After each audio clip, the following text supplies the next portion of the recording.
真侪有注意力不足过动症、自闭症的少年囡仔，因为无专业的支持，致使部分囡仔会郁卒，也是伤害家己。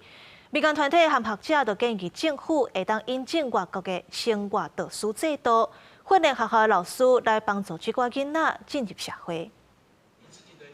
儿少的一寡情绪疾病，亲像自闭症、情绪障碍、注意力不足过动症等等，伫咧后壁，日本已经甲正名做神经多样性。政府嘛拢直直鼓励这家长带囡仔接受早期治疗。不过，根据台湾人智功能促进协会的统计，台湾大年有3500个新生儿需要接受特殊教育，却敢若1/3接受早期治疗尔。有专家学者嘛呼吁国内就要正名甲污名化名清理掉，去污名化。 这件事情是非常重要的，你必须要突破污名化，突破一些负面的刻板印象，用全新的认知去诠释这件事情，那我们才有办法好好的去面对。其实生活导师他这个 model 是希望引进到台湾，甚至给特教老师去学习，甚至心理师、更是临床师，甚至社工，我相信都能去学习这一个 model， 让他们学习这个生活导师的制度之外呢，他就能去陪伴孩子、支持孩子。有民间团体参加过的专家共同召开记者会，建议政府应当引进特教以外的生活导师制度，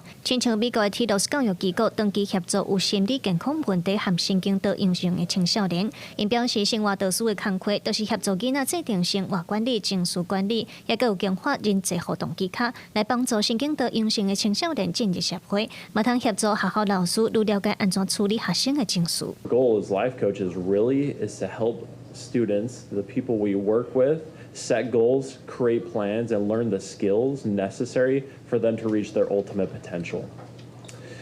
One of the major tools that we use as life coaches